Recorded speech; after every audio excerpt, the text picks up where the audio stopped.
Welcome to the Gaudium et Spes podcast, where every other week we bring you Catholic teachings and stories of faith from people throughout the Diocese of Pensacola-Tallahassee. Now, here are your hosts, Susanne McNinch and Chez Filippini. Hello, everyone, and welcome to another episode of the Gaudium et Spes podcast. If you haven't already, check out our last episode where Bishop Walk gives us a history lesson on the Blessed Virgin Mary, part 1, and you'll have to tune in to the podcast following this one to hear part 2. But Chez and I are in the studio today, and we are privileged beyond belief to have Father Doug Halsema, our Vicar General for the Diocese of Pensacola-Tallahassee, with us. Father Doug, welcome. So glad to have you here. Thanks. It's great to be here. I'm a little sad I'm interrupting the Blessed Virgin Mary, but that's all right. Please excuse us, Mary. Does she ever get too much attention around this time of year? Could we say it's an appropriate interruption? No, that's terrible. It's probably half blasphemous to say that. I think she's fine with it. Again, thank you for coming in. I know it's a Tuesday, by the way, guys, if you're wondering when we're recording this. Father Doug, he comes to the Pastoral Center in his role as Vicar General and has about, 73 meetings or something like that. And we're just like, hey, come on in, record a podcast with us, and especially to talk about your role as Vicar General, especially. So thank you for being here.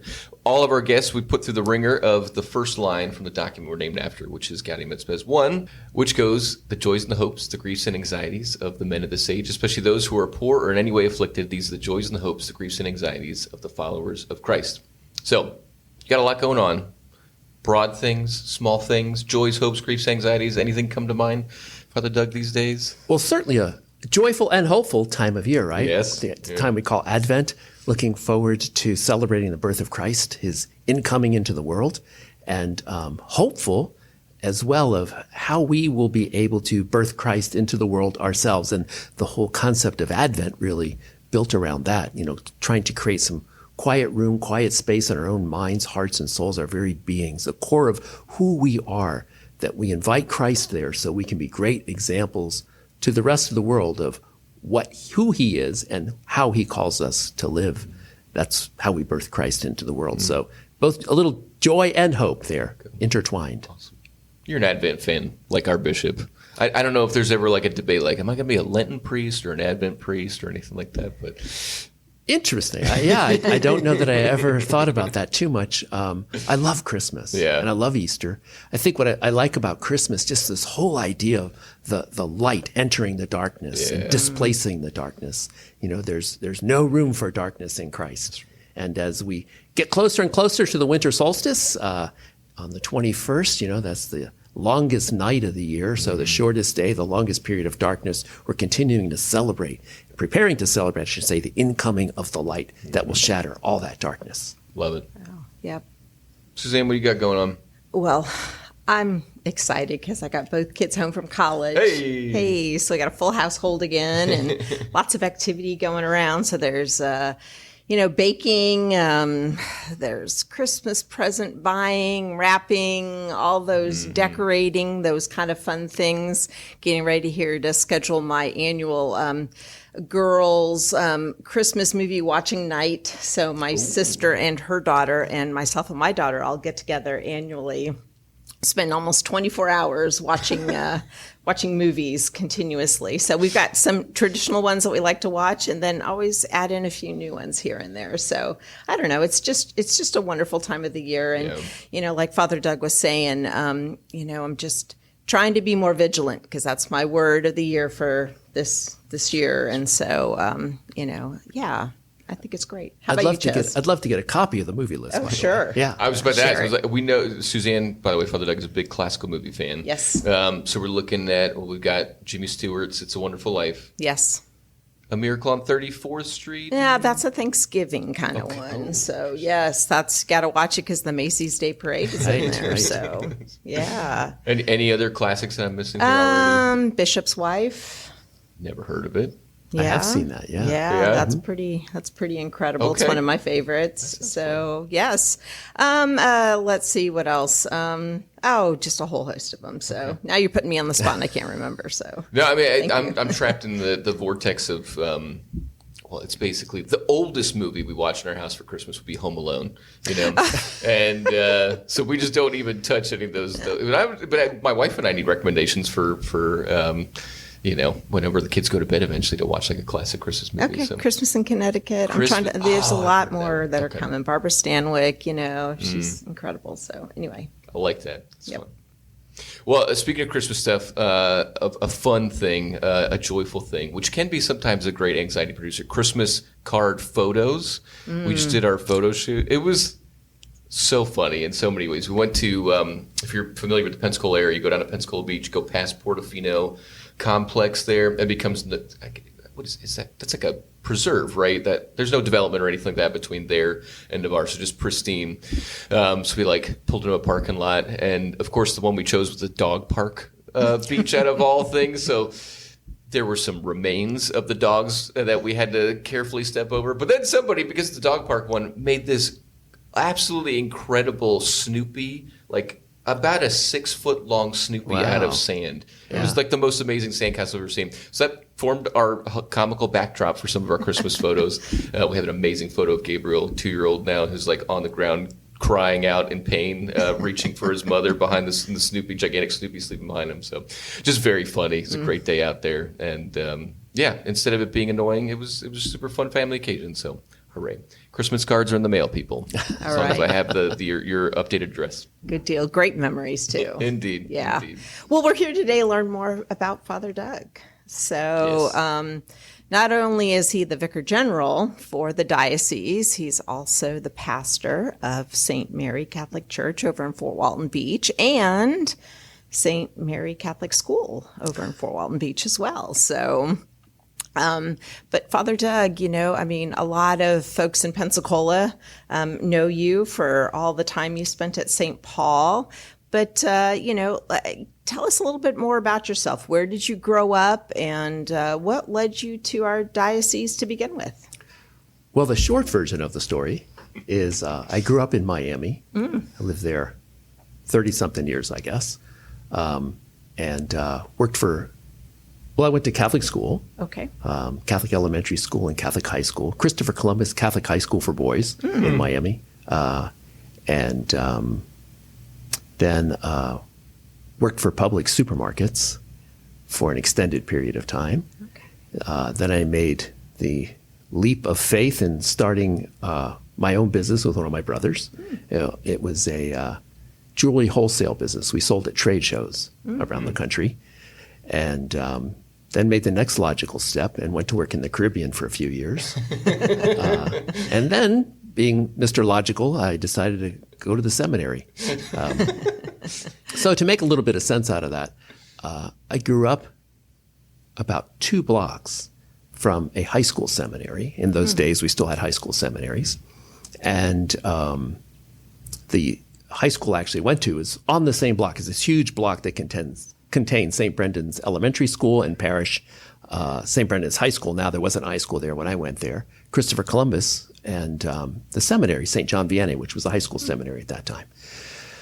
So when I was in 8th grade, actually, there was a speech competition by the Sarah Club. Sarah Club is a group of men and women who pray for vocations and try to support seminarians. So they had this speech contest. And I entered into it. It was about vocations and how would you consider a vocation? What does all that mean to you? I never thought about any of that before. But through the reflection of having to write this speech and entering this contest, I really reflected deeply on that. And I thought, well, I want to go to, so I placed second in that, by the way. So it was quite a bit of repeating it and saying it over and over again. I was sharing with Chez a little earlier that I get tired of listening to myself sometimes if I'm preaching all the homilies one weekend. But you do tend to integrate everything that you're saying, right? Yeah. So as a kid, especially, right, we're blotters for that kind of thing. So I really thought when I was in 8th grade, I wanted to go to the seminary. I knew that my parents thought that perhaps high school students were not mature enough to make that kind of decision at that point in their life. Now, truth be known, I don't know if they thought that about all high school students, but it was certainly true about me. I had some growing up to do. So I remember we still had an altar rail in our church at St. Brendan. I remember kneeling before that altar rail and just praying and making this deal with God that I would go to the school that my parents wanted me to go to. If I didn't like it, a year later, I'd come back and I'd talk to my parents about it. So I went to school, and part of going to school, we had 9 children. So in order to be able to afford a private high school, Catholic high school, we had to get a job and help pay for it. Well, thus entered my career into public supermarkets where they had girls. And we didn't have girls in high school. So I became more attracted to that, the ladies and the job, more than I was pretty much anything else in life, to be honest. So I worked there for a number of years. I forgot, something like 13 years, somewhere along that line. And so fast forward all this time working for Publix, having this jewelry business, working in the Caribbean for a company that sold retail. It was a company that sold jewelry and had gift shops and things like that. And I was fairly successful at what I did. You know, I don't want to sound braggadocious, but people always thought I really did well, and I was sort of the fair-haired boy everywhere I went. And it was the same in the Caribbean, but I was not happy. You know, and once again, I'm thinking, there's just something missing. So I'm getting a shower one morning, and I remember this clear as day, and I'm thinking about this. What's missing? What's missing? And that minute of kneeling there at the altar rail came to my mind. And it's like the Lord tapping me on the shoulder and saying, hey, 14 years ago, you said you were going to get back to me. So I was a little slow, I guess. So I went to the seminary from there. How it works is you apply to a particular diocese. Typically, this is how it works, not always. And then based on whether or not you're accepted into that diocese, they send you into whatever seminary they choose. So that's sort of my vocation story in short. God draws straight with crooked lines, right? And there's plenty of lines going all over the place. So it was, I've always been more about the adventure than whatever I'm supposed to be doing, I guess. Got it. So now, did you think about the Diocese of Pensacola-Tallahassee and finding the seminary that was associated with that? Or how did this all work that you came to be within yes. our area? So, as we know, the diocese was founded in 1976. And I knew some of the priests that were here because they came from Miami, including Bishop Reseda. Right. He was the auxiliary bishop there. As a matter of fact, he's the one that confirmed me in Miami when I was in 8th grade. And so I knew some of them. And with this jewelry business that I had, wholesale jewelry business, I had come up here in the Panhandle a few times. I liked the area. South Florida, especially, you know, working my way up through retail ranks and things like that. It can be a little dog eat dog. I love the area. I still like to go back there and enjoy the restaurants very much. But I wanted, well, I don't know if I actually knew I wanted this, but I knew that I appreciated it was a little slower here. And, you know, that's a bit of a trade-off too. The sidewalks roll up at 9 o'clock at night or whatever. But it's a little slower here. I liked the value system that was here. I also thought that it's not that I lived a life of dissipation or anything like that, but people knew me one way, as a retail manager, and somebody who was, you know, deeply into that. And all my friends that I knew in South Florida did that for a living. And the attraction to go somewhere where I could just start with a clean slate was high as well. So I applied, and interestingly, the year that I applied was when Bishop Simons was leaving. So when I got here, there was no bishop. So that's a whole other story. But the diocese really took me under their wings, and it's been great. I never regretted coming here at all. Quite the opposite. Wow. That's amazing. One little factoid question. You grew up 2 blocks from St. John Vianney. Did you end up having to go to seminary at any point at St. John Vianney? No, I did not. Okay. Yeah. Okay. It would have been a bizarre turn of events. Yes, for sure. But, well, cool. I did not know the story of how you got to our diocese. Yeah. So very cool. Very glad your Southern accent is coming along ever so slowly. It's funny, right? I say things now like for this and for that instead of for, y'all comes out every once in a while. But yeah. I'm a transplant. You're a transplant. Yes. We're not locals and stuff like that. Please forgive us, everybody. We'll develop our twangs for this podcast at some point in time.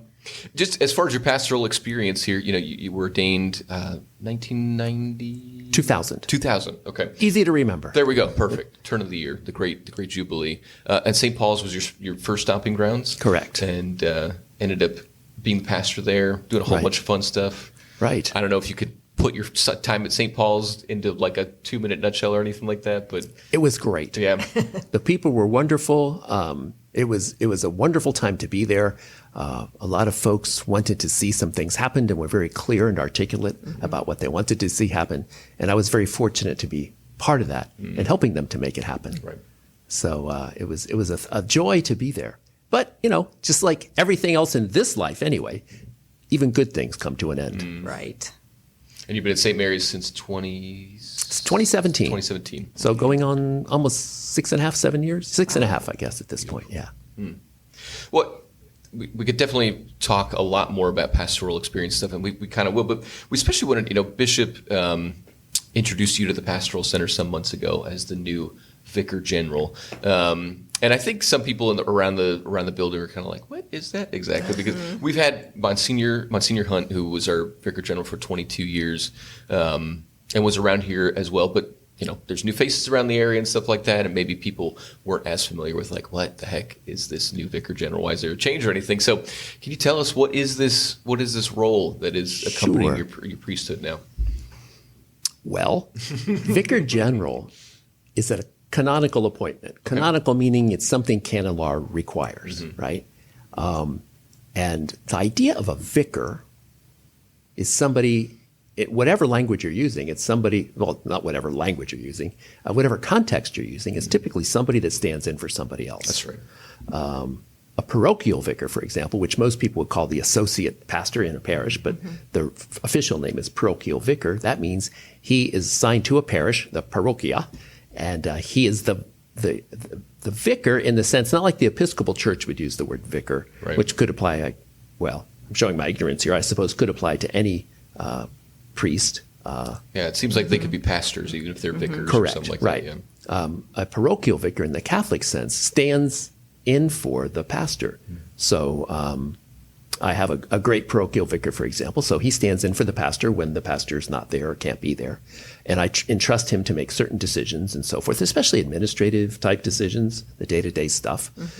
So what the Vicar General does, in essence, is stand in for the bishop where the bishop desires that. So this is what becomes so interesting in our diocese in particular. So, for example, in many dioceses, the Vicar General might be what's called the moderator of the curia, which means more or less he would oversee the business, the administrative functions and operations of the pastoral center. Chancery, which we call a pastoral center for those who don't know. So in our diocese, the Vicar General does not do that at this point anyway, because we have hired 2 lay people to really help us with that and make that happen, which is a great gift to Bishop and a great gift to me because I don't have to do that. So we have David L., who's the Chief Operating Officer, and we have Dr. Tom Neal, who is the Chief of Evangelization and Mission Engagement. Right. So it's a mouthful to say that he really oversees all the pastoral ministries, and David L. oversees all of the operations, the administrative stuff. Now, those 2 things obviously intersect at some point, but a lot of parishes have similar models. They have like a business manager, and then they have perhaps larger parishes anyway, would also have someone that helps to oversee all the pastoral ministries. So my job is to, well, first of all, if something happens to Bishop, it's not like I take over, but I would, in conjunction with a couple of other priests, would fill the gap, so to speak, and help keep things moving forward.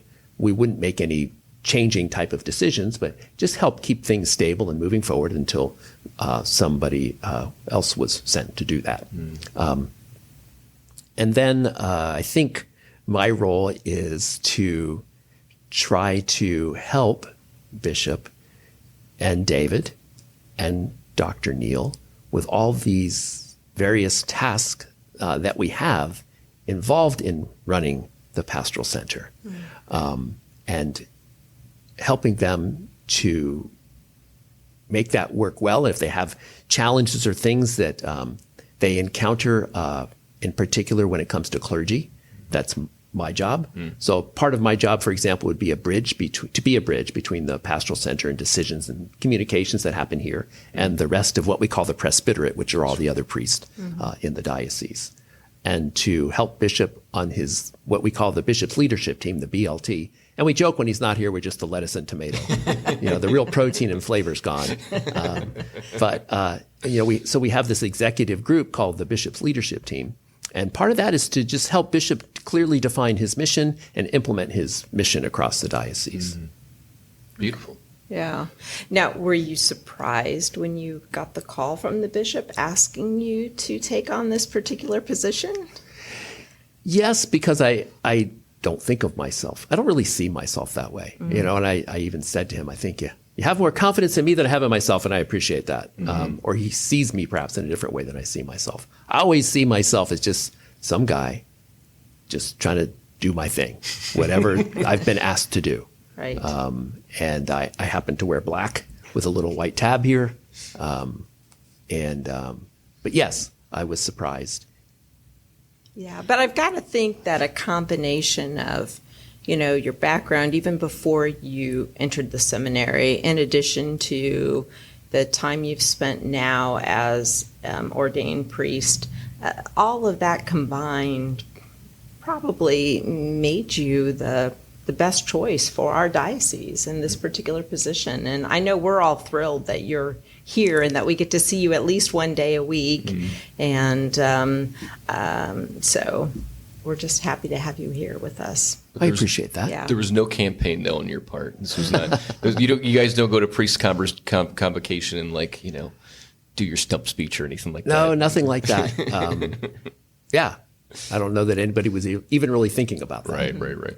So has your life changed a lot professionally, taking on this new role? Are you able to balance, being at St. Mary and here? What are the challenges that come with that? I think the balance has been good.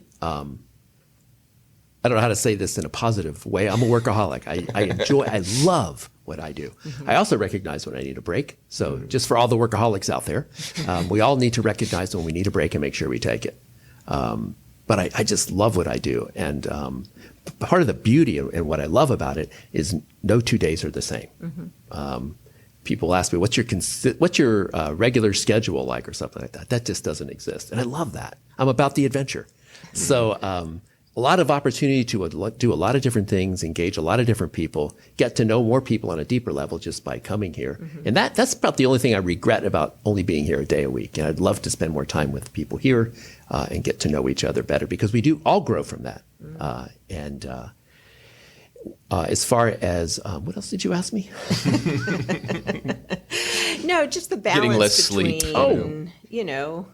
your permanent day job and now this job. And because I have a great team at St. Mary, and I trust them totally. And I have a great parochial vicar and trust Father Joseph totally with that. And they don't wait for me to make things happen. We have a pretty clear idea of what we want to accomplish, and they make it happen.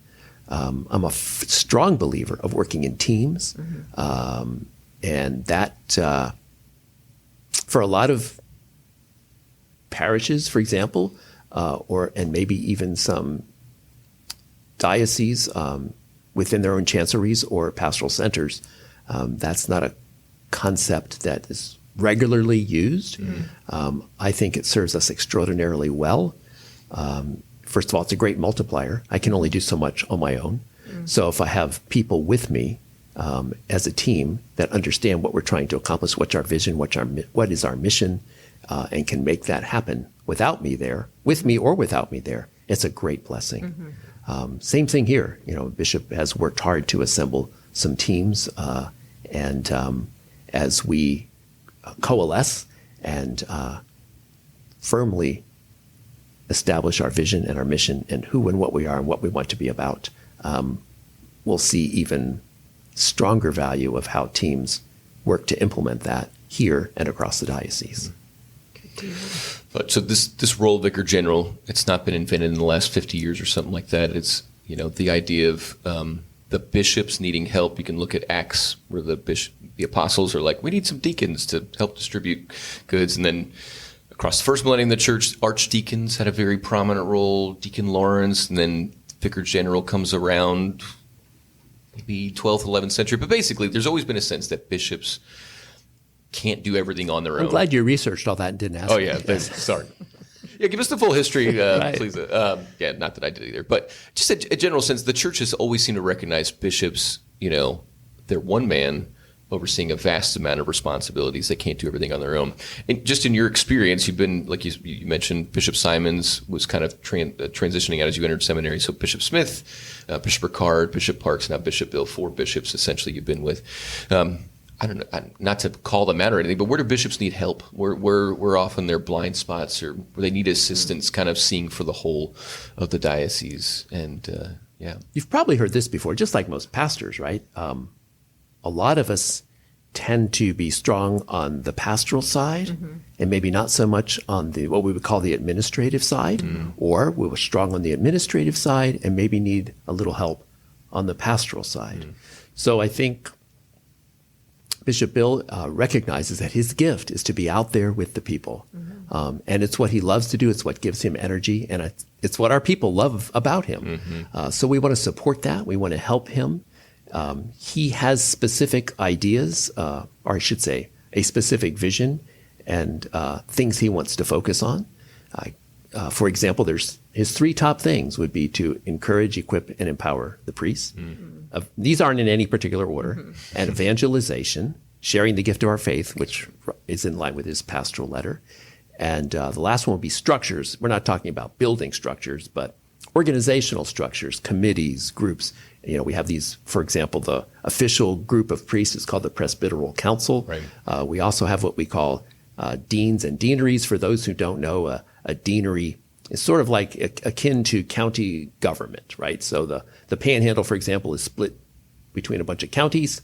The church takes the diocese, for example, which is our Diocese of Pensacola-Tallahassee, and in between a few miles past Tallahassee and a few miles past Pensacola, we have all these parishes that are separated into, or I should say, coalesced into deaneries for organizational structure.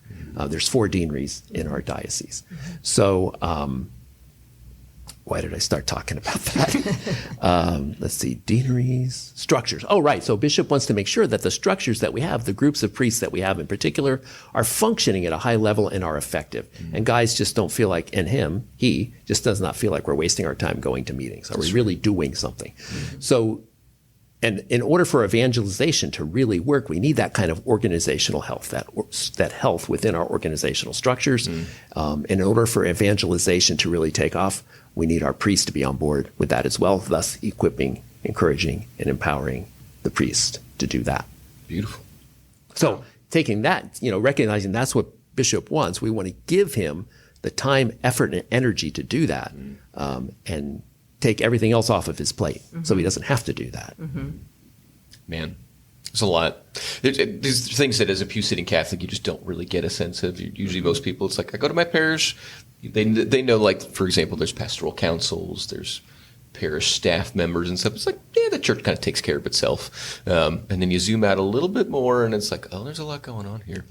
Right. So, yeah, I appreciate you providing insight on that. And there's a follow-up question. You have a direct leadership role at your parish and now this kind of assisting in the leadership role. Can you give insights?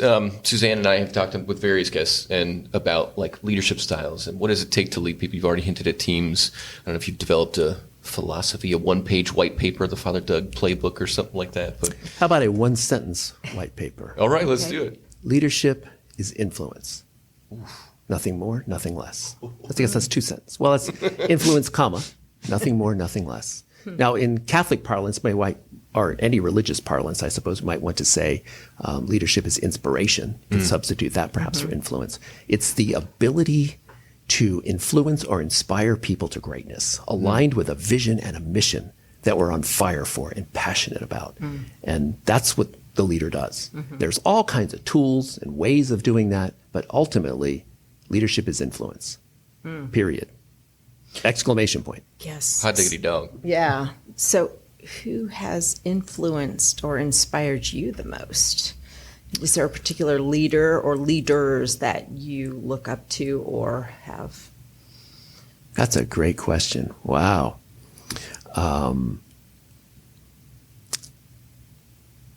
Yes.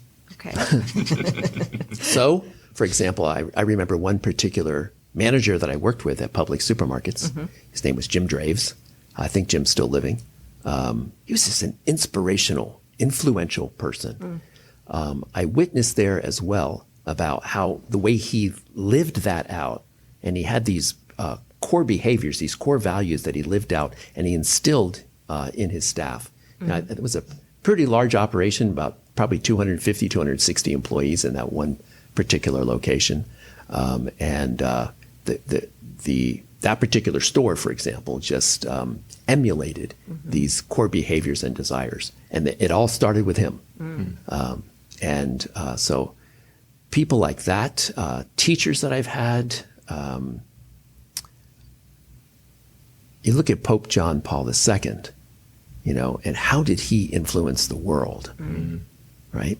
It all starts for us as Christians, as Catholics. It all starts with Jesus Christ, the man on the cross, right? And then how do we live that out? And then whatever teams that we're on, how do we teach our teams to live that out?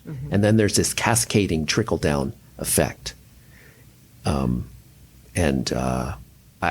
always been a bit of what I call organizational health, an organizational health junkie.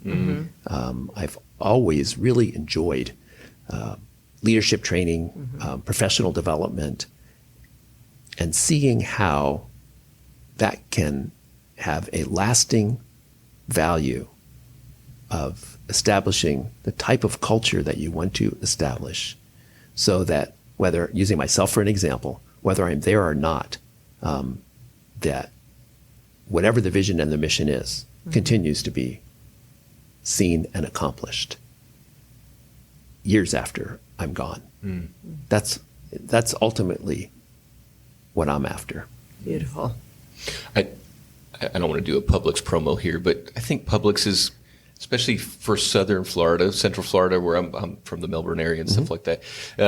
It's interesting that you would be influenced, that you would even say at a supermarket chain, there was an influential, inspirational, I can imagine in the military, in combat situations, in politics, high stakes, drama, all these players, at the table, leaders emerge and stuff. It's a supermarket chain, How can somebody be influential and inspiring in those contexts, which sometimes looks a lot like parish life, like it's a parish, Well, sure, I've been criticized for saying this before.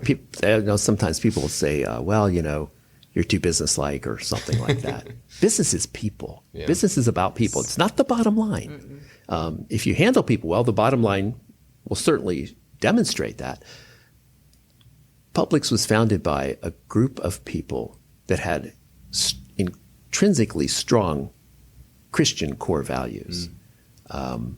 It didn't always permeate every store and every department, but certainly had a strong influence in that way. And customer is number one. The customer is always right at public supermarkets. So it's a very strongly based customer service industry, which has served me extraordinarily well, especially with operating schools. Schools are probably our number one customer service based ministry. And parishes, in many ways, are customer based. We have to understand our congregations, our population, our demographics, and know how can we best serve them? How can we be there for them in order to really do it well? I want to be careful how I say this, but we're in the business of selling Jesus Christ. Wait, right? Did you just say that? No, this is obvious, right? Yeah, or maybe it's right. not obvious. And how well we do that is dependent on how well we know the people we're trying to serve. That's right. Which all the great evangelizers and pastors take time to do before they do their work. Or Yes. they spend time trialing and erroring their way into a better model. Like St. Paul doesn't dump Like, we're all going to live like the community of Tarsus that I grew up in, or we're all going to live like the school of Gamaliel in Jerusalem. Like, it's like, where am I at? I'm in Athens. Let's figure out a dialogue, but a basis to go from there. So, yeah, and that's hard in inert situations like parish and diocesan life. Sometimes are, again, less than dynamic than maybe the House of Representatives or a battlefield. But yeah, I appreciate you being bold enough to say that, because some people would say selling Jesus. What have we done here? What have we done in this moment? But, well, and with a great passion. Yeah, right? exactly. Right. So that's where the bold and the dynamism comes in, because we if we're not people of passion, if we don't look like we're excited about what we're doing, why are people buying, right? I learned in sales a long time ago, the number one thing people are buying is you, Right. not the product. So now we want them to buy Jesus, of course, but they're buying through us. So what do they experience when they experience us? How well do we know our people? How do we know how to approach them without knowing them well? Right. And certainly, yes, I don't want to overcarry the analogy, but working from many different stores and different locations and working in the Caribbean, knowing who your customers are, knowing who your people are, that's the business of business. Well, Father Doug, as we wrap up this episode, we're coming to the end of a calendar Already? year. Yes, I know. Isn't this amazing? It's gone by so fast. But no, as we wrap up the calendar year and start this new liturgical year, people are looking past to see, what they did, what they should have done, what they could have done, or, rejoicing in what they did do, and others are looking forward to the future. So can you provide us some words of wisdom or some ways to kind of get us through this time frame so that we continue to have that joy and hope and happiness in our hearts and that love for Jesus Christ? Well, of course, a lot of us have New Year's resolutions. And I guess this is a resolution, but I think it's sort of the opposite of what we often try to do. I would say, leave your baggage on December 31st, 2023, and walk away without it on January 1st, 2024. By baggage, I mean anything that weighs you down, whether it's guilt, pain, anger, disappointment, whatever burden you're carrying. Take advantage of the opportunity on December 31st to set your baggage down. Or as the song goes, lay your burden down. Just leave it behind. Who is it ultimately affecting? Carrying all that stuff around. Now, I'm looking at you guys when I'm saying this, but I'm just speaking in general, right? Who is it ultimately affecting but you? And how heavy does it get? What does it do to us? Take the opportunity on January 1st to recreate yourself. You don't need that baggage. Even if people expect you to be carrying that baggage around, if that's how they've come to know you, just leave it behind. Lay that down. If it's forgiveness, perhaps, that we need to implement, we still have a couple weeks of Advent. Advent's a little short this year, but we still have a couple weeks of Advent. And many of our parishes continue to have reconciliation services. Go to confession. Lay that burden down there. Leave your baggage behind. If you've missed your parish reconciliation service, look on our diocesan website. They're all listed there. There are still quite a few left around the diocese. And all parishes continue to have regular reconciliation throughout the course of the week. Call your parish, make an appointment with a priest. Lay your burden down. Leave it behind. Make room in your heart to grow and flourish in 2024. Wow. All right. Yeah. We got to do it. We will. Well, I think I can speak for Chez in saying that if we're looking for an inspirational and influential leader, I think we've got one sitting right next to us right here today. So, well, thank you. Father Doug, thank you so very much for taking the time to come and be with us here on this podcast. I know that we got a lot out of it, and I'm sure our listeners have too. And so we look forward to continuing the journey with you and all the great things that are coming to happen here in 2024 and beyond. Thanks for having me. You're welcome. Appreciate it. A man who sold pearls and is now letting people find the pearl of great price in their life, which is very cool. Right. We're going to bumper sticker leadership is influence. Yes. I mean, I don't even know where to put that on but yeah, thank you for your time, Father Doug. We have, as we already mentioned in the beginning of the episode, we've got a follow-up to our Blessed Virgin Mary teaching episode from Bishop Bill. And again, that will be covering the many, many titles, not too many, but many titles of Mary, which especially we come to recognize associated with Holy Days of Obligation. So stay tuned for that one, and we'll see you in the new year. Thank you for tuning in today to the Gaudium et Spes podcast. If you would like to know more about our podcast, please visit our website, gaudiumetspes.net, or go to ptdiocese.org and click the button that says podcast. If you listen to the audio version from an app such as Apple Podcast, Spotify, or iHeartRadio, be sure to rate, review, and comment. If you watched us on YouTube, be sure to like and subscribe or leave us a comment there as well. Thank you for joining us.